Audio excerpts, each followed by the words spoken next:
चलिए, आज हमने टॉपिक उठाया है दल बदल अधिनियम। यह एक इम्पोर्टेंट टॉपिक है और आजकल चर्चा में भी है।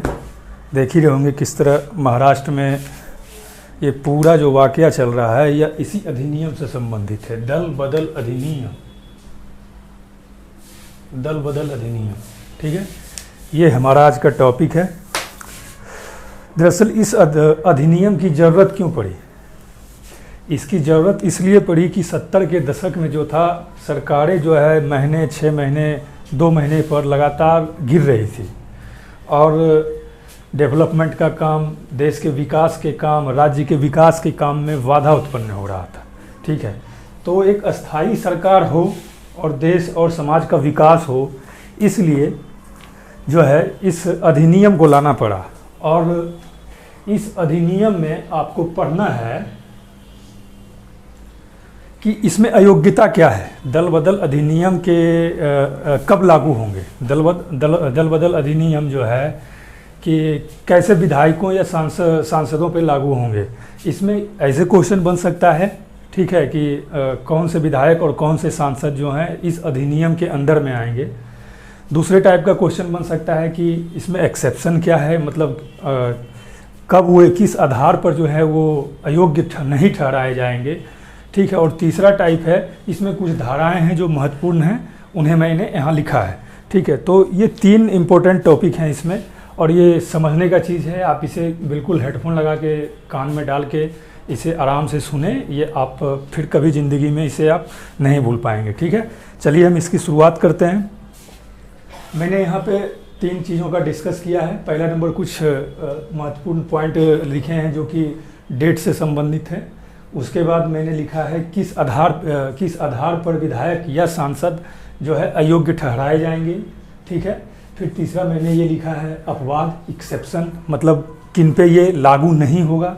और फिर मैं चौथा कुछ अधिनियम में जो महत्वपूर्ण पॉइंट हैं, जो धारा 8 है, धारा 6 है और धारा 7 लिखा है, ठीक है। और एक मैंने केस का जिक्र किया है, कोहितो हुल्हानवाद, जो कि इम्पोर्टेंट है। तो ये मेरा पूरा सार है इस अधिनियम का। तो सबसे पहले अगर हम देखें तो कोई भी विधायक या सांसद, दल बदल अधिनियम जो है लोकसभा पे भी लागू होता है, राज्यसभा पे भी लागू होता है, मतलब सांसदों पे भी लागू होता है, और विधानमंडल में, तो विधानमंडल में विधान परिषद और विधानसभा दोनों पे लागू होता है। तो विधानमंडल या सांसद के सदस्य किस आधार पे दल बदल अधिनियम के अंदर में आएंगे?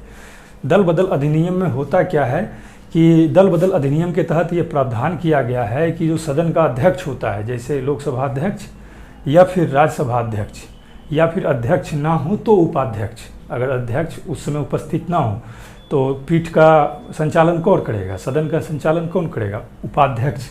तो जो भी उस पीठ पे बैठा होता है उसको कहते हैं पीठासीन अधिकारी, ठीक है। तो लोकसभा अध्यक्ष या उपाध्यक्ष, राज्यसभा अध्यक्ष या उपाध्यक्ष, विधानमंडल में विधानसभा अध्यक्ष या उपाध्यक्ष, या विधान परिषद अध्यक्ष या उपाध्यक्ष, ठीक है, जो भी वहाँ बैठे होंगे, उनको अंतिम प्राधिकार होता है कि वह दल बदल अधिनियम के तहत किसी भी संसद सदस्य, अगर वो लोकसभा में हो तो, अगर वह विधानमंडल में हो तो क्या कहते हैं, विधानसभा अध्यक्ष या विधान परिषद अध्यक्ष जो है इस अधिनियम के तहत उनकी सदस्यता को समाप्त कर सकता है या उन्हें अयोग्य ठहरा सकता है, ठीक है। ये आपका है दल बदल अधिनियम, ठीक है। अब इसमें क्या आधार बनेंगे, किस आधार पे किसी भी सदस्य की सदस्यता को समाप्त की जा सकती है, उन्हें अयोग्य ठहराया जा सकता है। तो मैंने लिखा है, देखिए, पहला निर्भरता के आधार। आपको कंफ्यूज नहीं होना है, निर्भरता का मतलब है अयोग्यता, ठीक है। निर्भरता का मतलब ही है अयोग्यता, ठीक है। तो निर्भरता के आधार, पहला मैंने लिखा है अपना दल से त्यागपत्र देना, अपना दल से त्यागपत्र देना। तो ये क्या है अपना दल से त्यागपत्र देना? इसके कहने का मतलब है कि अगर आप किसी इलेक्शन में चुन करके आए हों और आपने सदन के अंदर प्रवेश किया, चाहे लोकसभा में, राज्यसभा में, विधान परिषद में, विधानमंडल में, ठीक है, और उसके बाद आपने किसी पार्टी के तो सिंबल पे ही आया होगा या फिर निर्दलीय आया होगा। तो अगर आप किसी पार्टी के सिंबल से इलेक्शन लड़के आते हैं और स्वेच्छा से, खुद से अपनी पार्टी से इस्तीफा दे देते हैं, अपने पार्टी को त्यागपत्र दे देते हैं, ठीक है, तब जो है आपकी सदस्यता समाप्त की जा सकती है, ठीक है। तब आपकी सदस्यता समाप्त की जा सकती है। मैंने लिखा है अपना दल से त्यागपत्र देना।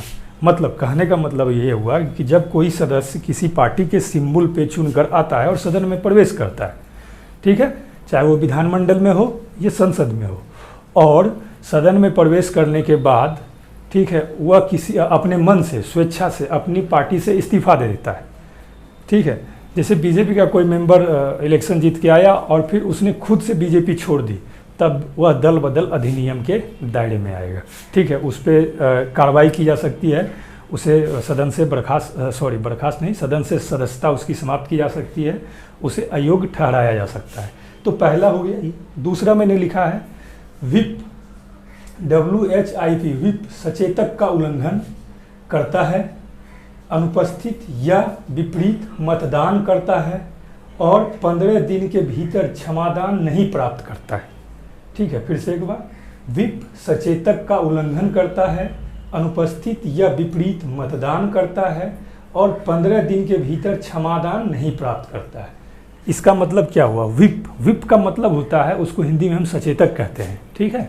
विप का मतलब सचेतक होता है। विप का मतलब होता है पार्टी के द्वारा दिया गया निर्देश, और ये निर्देश क्या होता है कि सदन के अंदर आपको क्या करना है, ठीक है, पक्ष में मतदान करना है या विपक्ष में मतदान करना है, ठीक है, सदन में आपको उपस्थित रहना है, मतलब पार्टी के द्वारा दिया गया निर्देश जो कि आपको फॉलो करना होता है सदन के अंदर, ठीक है। और हर एक पार्टी का एक चीफ विप ऑफिसर होता है, ठीक है, विप ऑफिसर होता है जो यह जारी करता है, मतलब जो सचेतक जारी करता है, ठीक है। ये विप का मतलब होता है सचेतक, ठीक है, ये टर्म है विप।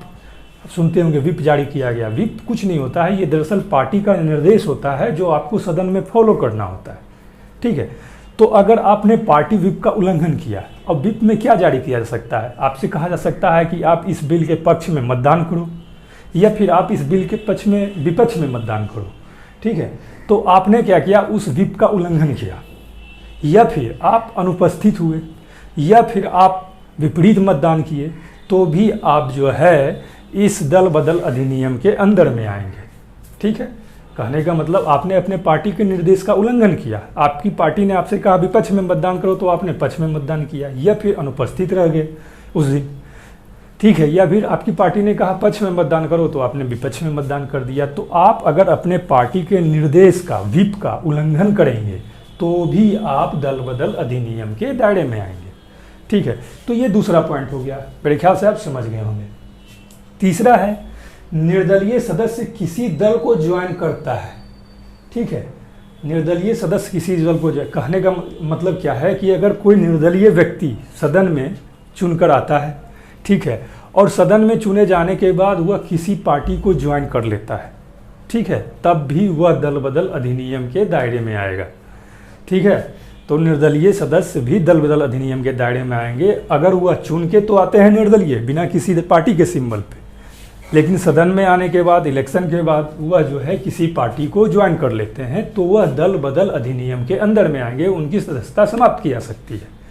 और चौथा, मनोनीत सदस्य सदन में प्रवेश करने के 6 महीने बाद किसी दल में शामिल होता है, ठीक है। मनोनीत सदस्य सदन में प्रवेश करने के 6 महीने बाद किसी दल में शामिल होता है। इसका मतलब क्या है? जैसे आप देखिएगा राज्यसभा में कुछ सदस्य मनोनीत होते हैं ना, 12 सदस्य मनोनीत होते हैं। उसी तरह विधानमंडल में भी सदस्य मनोनीत होते हैं और संसद में भी सदस्य मनोनीत होते हैं।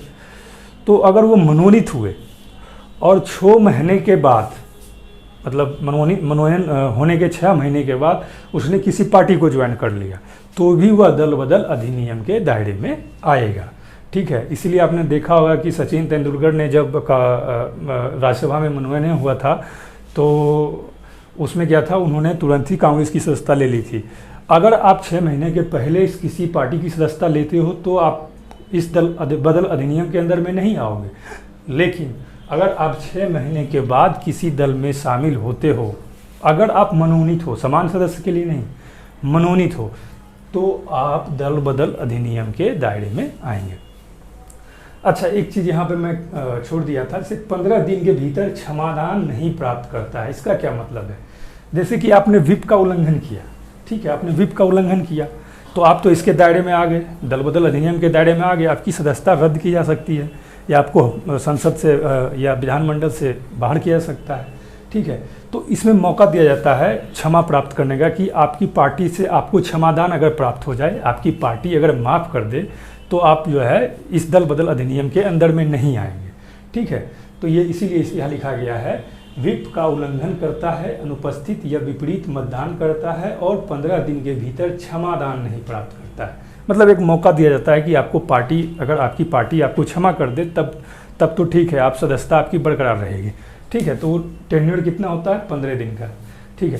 तो एक पॉइंट और आप इसमें नोट कर लें अलग से।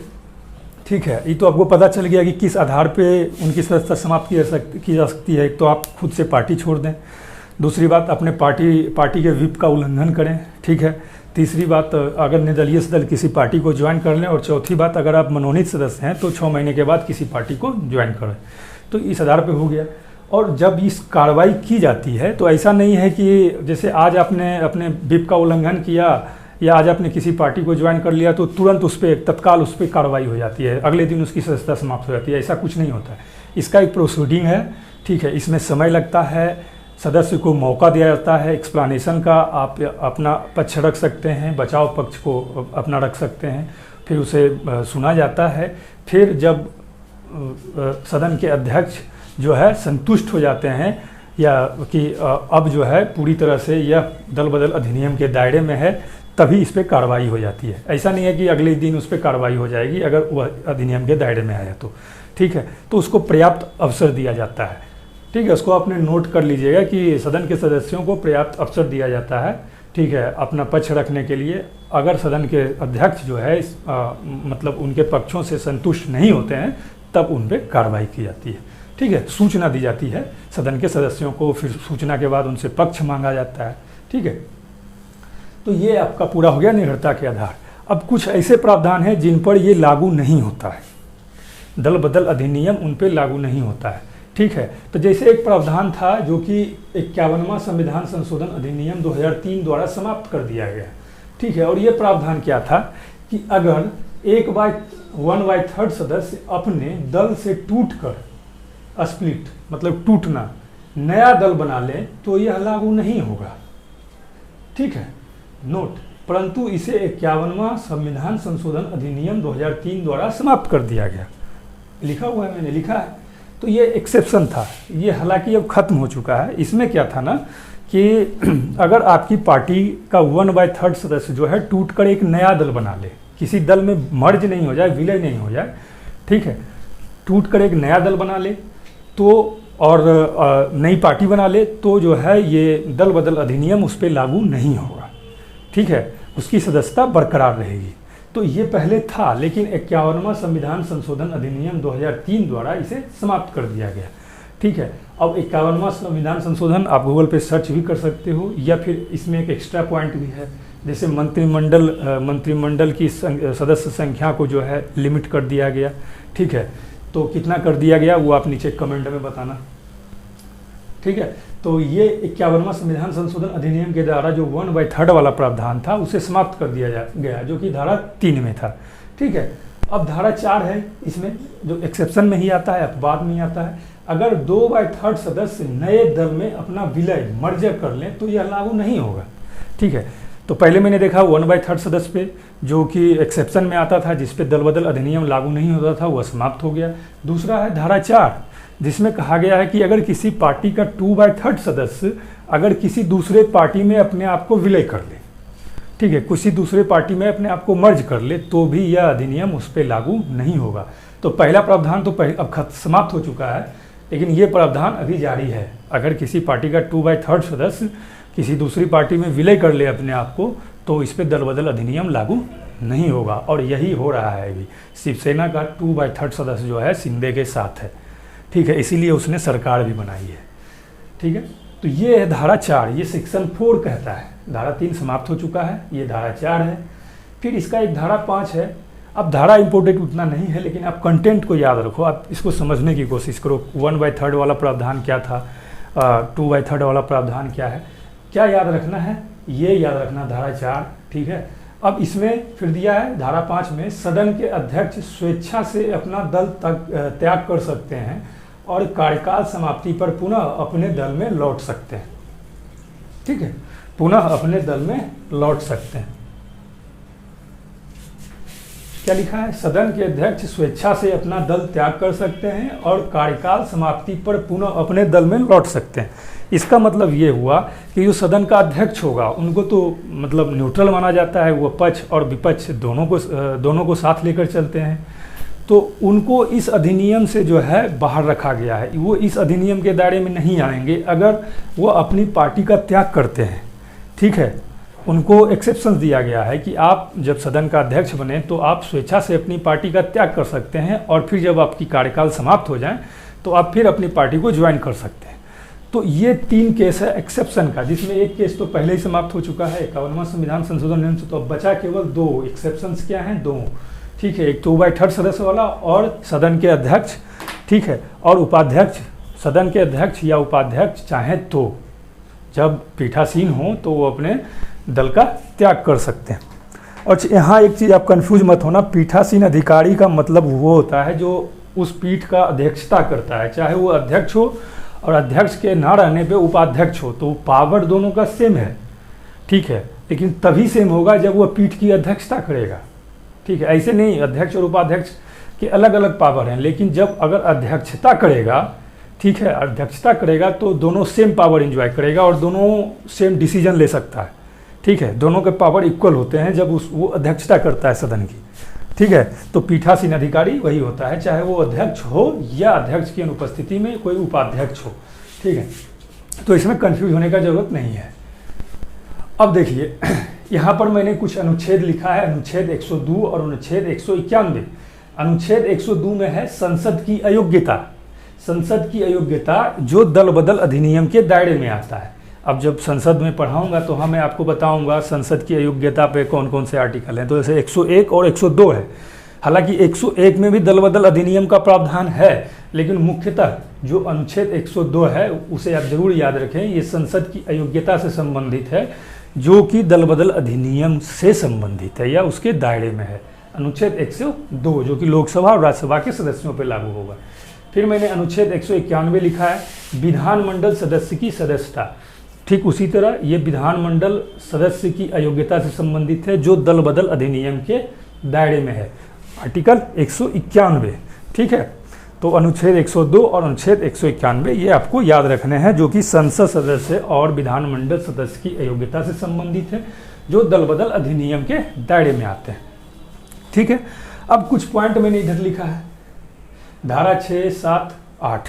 ठीक है, तो धारा 6 क्या कहता है? धारा 6 कहता है कि जो दल बदल अधिनियम जो है उस पर अंतिम निर्णय जो है सदन का अध्यक्ष लेगा। ठीक है, इसमें क्लियर लिखा हुआ है, दल बदल अधिनियम पर अंतिम निर्णय सदन का अध्यक्ष लेगा। ठीक है, तो आपसे क्वेश्चन बना सकता है, दल बदल अधिनियम के अंदर सबसे अंतिम निर्णय कौन लेता है? तो ऑप्शन दे देगा राज्यपाल, राष्ट्रपति, निर्वाचन आयोग।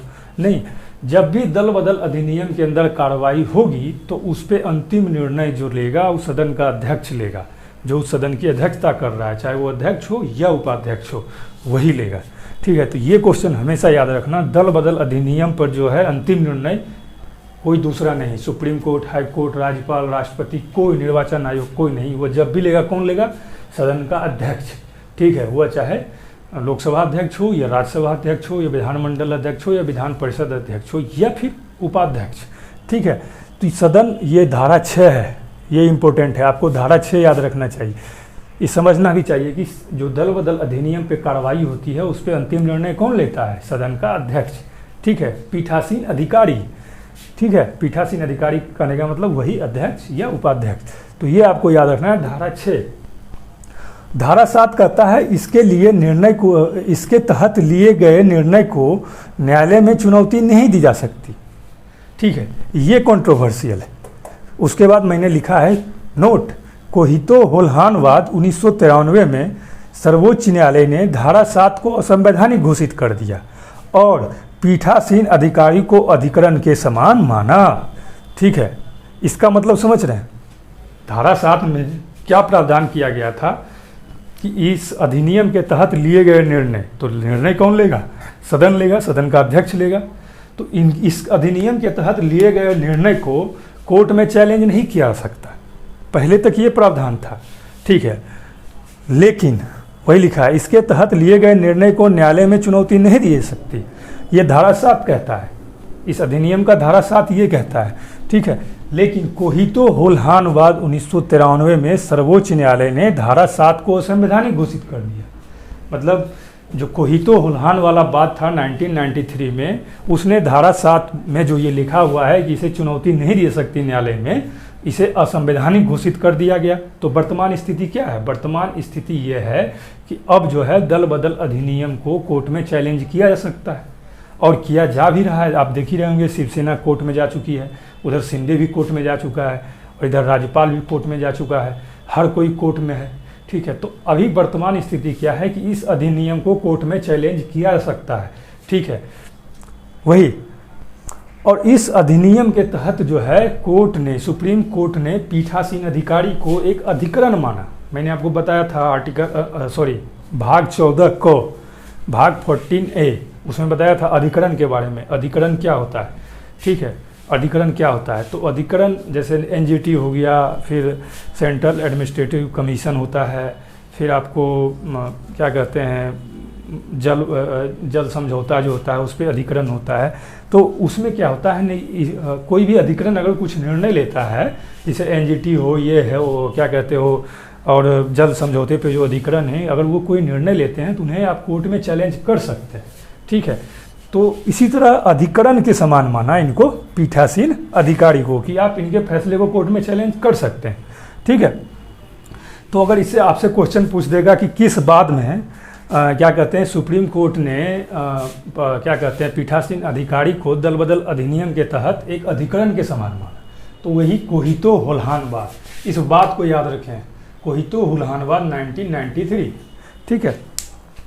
तो इसमें असंवैधानिक घोषित कर दिया इस बात में। तो अब ये क्वेश्चन भी बन सकता है कि सेक्शन 7 को किस वर्ष या किस बाद में सुप्रीम कोर्ट ने दल बदल अधिनियम के सेक्शन 7 को किस बाद या किस वर्ष में जो है असंवैधानिक घोषित कर दिया गया? तो वो 1993 होगा और वो बाद होगा कोहितो होल्हानवाद, ठीक है।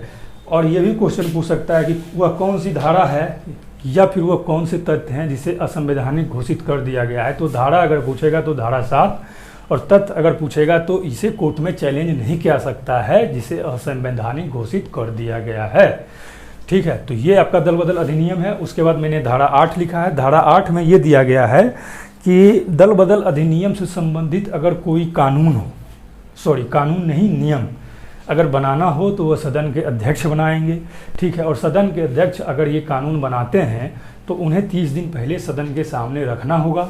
सदन इस पे चर्चा करेगी, सदन के सदस्य इसमें अगर कुछ परिवर्तन ला सकें तो ला सकते हैं, ठीक है। अगर इसे खारिज करना चाहें तो खारिज भी कर सकते हैं, या इसे पारित करना चाहें तो पारित कर सकते हैं। और तो यही है धारा 8, इससे संबंधित नियम पीठासीन अधिकारी बनाएंगे, मतलब अध्यक्ष या उपाध्यक्ष बनाएंगे, जो 30 दिन पहले सदन के समक्ष रखा जाएगा। मतलब मैंने बताया आपको, सदन इससे पारित, खारिज या बदल सकती है, ठीक है। सदन इसे पारित भी कर सकती है, खारिज भी कर सकती है, या इसमें परिवर्तन भी कर सकती है, ठीक है। बदल सकती है, आप इसको हिंदी में अच्छा से लिख लीजिएगा, परिवर्तन कर सकती है, ठीक है, ठीक है। तो ये धारा 8 है। तो ये था दल बदल अधिनियम। इसमें कुल कितने धाराएं हैं? कुल 8 धाराएं हैं। मैंने आपको बताया धारा 7 जो कि असंवैधानिक घोषित कर दिया गया है। धारा 6 में जिसमें बताया गया है कि जो इस दल बदल अधिनियम के तहत अंतिम निर्णय किसका होगा? स्पीकर का, अध्यक्ष का होगा, ठीक है। अब देखिए इसमें कुछ महत्वपूर्ण डेट हैं जो कि बहुत सारे बुक्स में मतलब मैच नहीं करते हैं। किसी बुक्स में कुछ लिखा हुआ है, किसी बुक्स में कुछ लिखा हुआ है। तब पर भी मैंने कोशिश की है कि आपको कुछ डेट्स इसमें जो है बताएं। जैसे लोकसभा द्वारा इसे पारित किया गया था 30 जनवरी 1985 को। आपको पता ही है कि 52वां संविधान संशोधन के द्वारा दल बदल अधिनियम लाया गया। अच्छा, राजीव गांधी खुद इसे इंट्रोड्यूस किया था, ठीक है। राजीव गांधी ने इस बिल को खुद अपने से इंट्रोड्यूस किया था। उसे लग रहा था कि कोई बड़ा माइलस्टोन करने जा रहे हैं देश में। हालांकि कुछ हुआ नहीं, अभी भी दल बदल के प्रयोग धड़ल्ले से चल ही रहे हैं, सरकारें गिर रही है। तो इसे लोकसभा द्वारा कब पारित किया गया था? 30 जनवरी 1985 को। राज्यसभा द्वारा पारित किया गया था 31 जनवरी 1985 को, मतलब एक दिन बाद, तो संसद द्वारा कब पारित किया गया अगर पूछा तो लोकसभा राज्यसभा के बाद ही संसद है ना। तो 31 जनवरी 1985 को। राष्ट्रपति की स्वीकृति कब मिली? 15 फरवरी 1985 को, मतलब 15 दिन बाद। ये आपको इम्पोर्टेंट है, राष्ट्रपति की स्वीकृति कब मिली। ठीक है, चूंकि ये करंट का इशू है ना, इसीलिए मैंने ये पढ़ाया भी है। तो राष्ट्रपति की स्वीकृति कब मिली? 15 फरवरी 1985 को। ये आपको याद रखना है। अच्छा, पिछले वीडियो में थोड़ा त्रुटि हो गई थी, उसे आप सुधार कर लेंगे। मैंने वहाँ लिखा था पारित कब किया गया है। ठीक है, तो वहाँ पारित ना हो करके आप वहाँ लिख लेंगे राष्ट्रपति की स्वीकृति 15 फरवरी 1985 को। ठीक है, अब लागू कब हुआ? लागू कब हुआ? 18 मार्च 1985 को। ठीक है, या फिर 1 मार्च 1985 को, जैसा कि मैंने पिछले वीडियो में बताया 1 मार्च 1985। दरअसल समस्या क्या है ना कि कुछ बुक्स में जो है ये 18 मार्च 1985 का भी प्रयोग किया गया और कुछ बुक्स में 1 मार्च 1985 का भी प्रयोग किया गया है। तो ये प्रॉब्लम है। ठीक है, इसलिए मैंने दोनों लिख दिया है। तो आप दोनों याद रखें, 18 मार्च 1985 और 1 मार्च 1985। ठीक है, जो मिले आपको वो आप आंसर कर देना। तो राष्ट्रपति की स्वीकृति 15 फरवरी 1985 को और लागू कब हुआ? 18 मार्च 1985 या फिर 1 मार्च 1985 को। ठीक है, तो ये आपका पूरा दल बदल अधिनियम है। ठीक है, अब समझ गए होंगे अयोग्यता के आधार क्या हैं।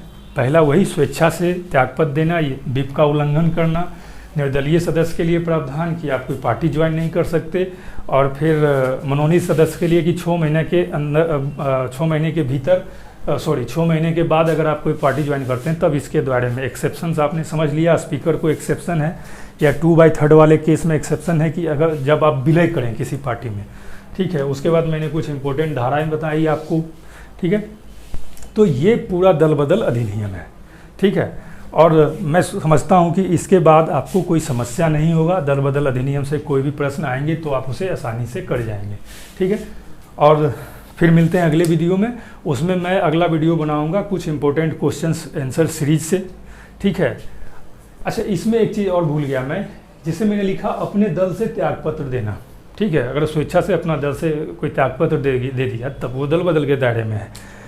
अगर पार्टी ही खुद उसको निलंबित कर दे तब, जैसे मैं बीजेपी का सदस्य हूँ, सदन में हूँ, और बीजेपी ने क्या किया, हमें मतलब अपने पार्टी से निकाल दिया, खुद निकाल दिया। ठीक है, तब क्या होगा?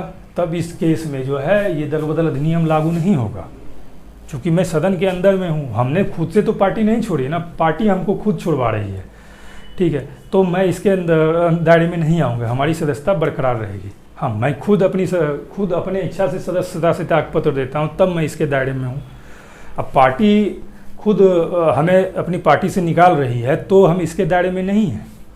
ठीक है, इस चीज़ को समझिएगा, ये इम्पोर्टेंट है। अपना दल से त्यागपत्र देना, व्हिप का उल्लंघन करना, बाकी अन्य केसेस में नहीं होगा दल बदल के अधिनियम के दायरे में।